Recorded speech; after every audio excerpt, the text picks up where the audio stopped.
Birdland was worried when Grayson came up, which I think people forget. He's just came up to the big leagues. You're not going to get off to the best start. But the reason why I want to bring this up, and we have some clips here, is you saw a drastic difference in stuff when you faced him. And I have some at-bats here. Some of them were really good for you. Some of them, not so good. Not so good. So let's start with the good for you, bad for Grayson. Okay?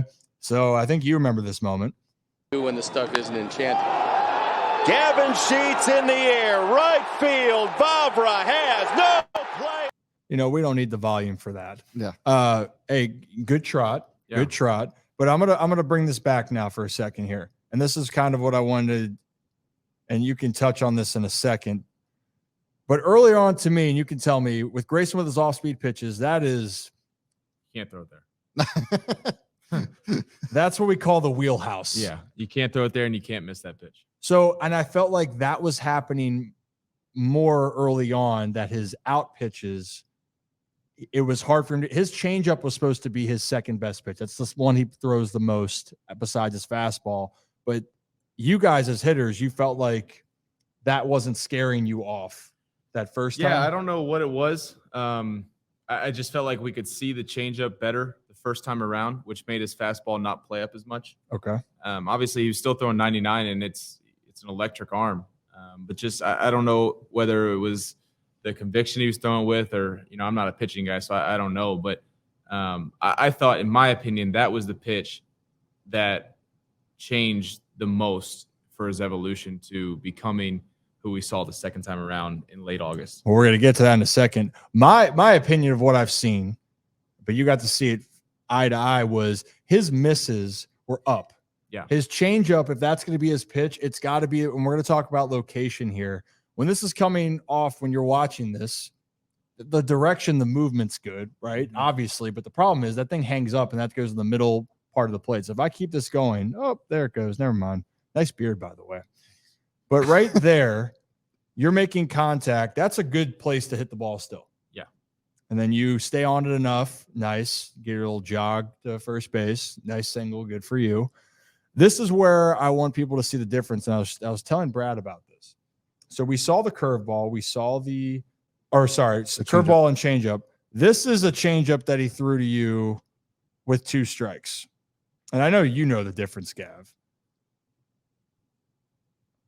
And that's close enough. You got to swing at it. And, you know, you stuck your ass out. Yeah. You know, and not to mention, I mean, the other one, I played the changeup back a little bit because I wasn't as worried about the fastball, just because of the way I was playing that day. Yeah. But this night, I mean, the way his changeup was playing, it made his fastball, which he was already pumped up and he was throwing 101 that night or whatever. But, it was. Yeah.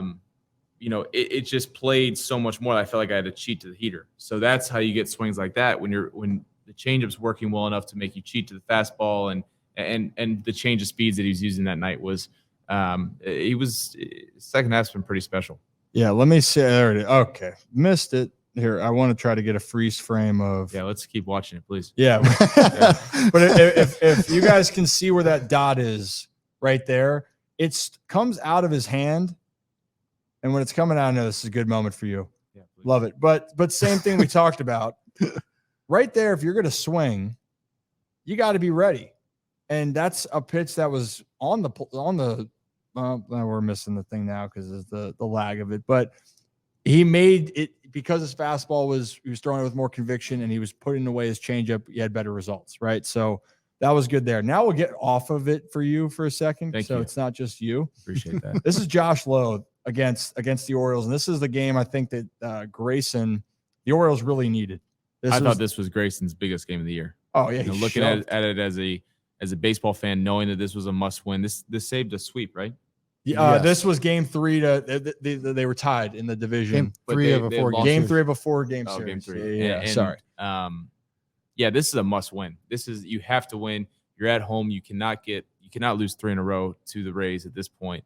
And watching from afar, I was like, this is going to see what you got from Grayson. This is going to test you and see, you know, what you can expect from him in the playoffs.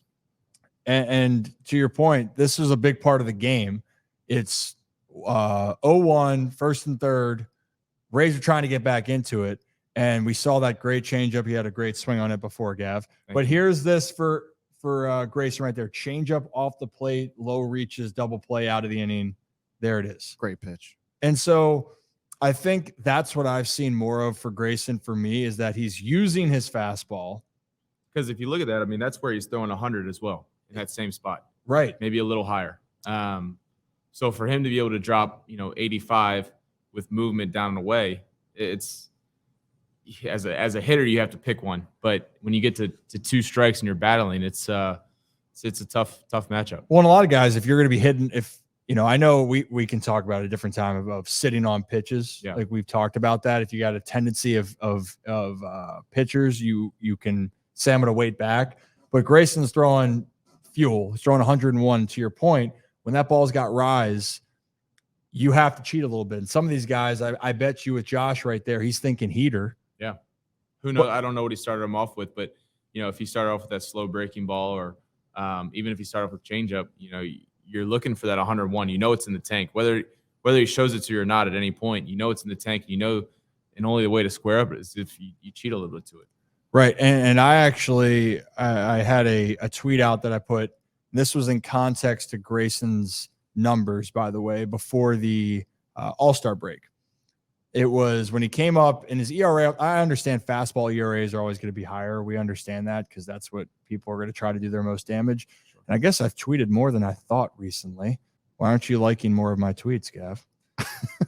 There we go. Tweets or X's. I don't know. Anyway, so here's the part. Posts. I found this fascinating because we talked about this is what plays off of him to make his strengths. 4-seam and changeup are the 2 most pitches Grayson Rodriguez throws. April and May, his 4-seam fastball was a 7.31 ERA. Changeup was a 4.32. After he came back up in July, 4-seam fastball ERA down to 3.77, changeup down to 2.28. And yes, if you look at his slider, sweep, or whatever it is, that number's lower. But Grayson, like you're talking about, that's his bread and butter, is that his fastball changeup combo is what's going to make him separate him. But if it's not on, and as you as a hitter don't have to respect the other pitch, or you feel in control, it doesn't play to it, he was going to have struggles, which he did. And a guy like that with the stuff that he has, to see those numbers so inflated at 7.3 and 4.3, it makes you wonder if he was tipping his pitches, just because, his stuff is too good for guys to be hammering that like that. So you don't know if maybe when they sent him down, they knew he was doing something on his fastball and something on his changeup and change that around because, to be throwing 100 miles an hour and an 85-mile-an-hour changeup, those numbers are way too high to make any sense. That's a really great point. So we did this with Fuji. Mm-hmm. We took out his performance against Houston. And since the All-Star break, so with Houston, it was what his ERA was above 7. I want to say 6 or 7. Take Houston out and it's below 3. With the Orioles? Yeah. With the Orioles. Right. So, I mean, to your point, like you got to wonder if maybe the Astros either have his number or he doesn't perform well against the Astros, or maybe there's some sort of tell. Which would make sense because the Astros were in Oakland's division. Right. So, right. That's obviously if they have a tip on him, and I mean, if you can eliminate a splitter, it makes him much more hittable. So, maybe they had a tip on him being in the same division and they knew something and could eliminate a pitch. And that makes a huge, huge difference.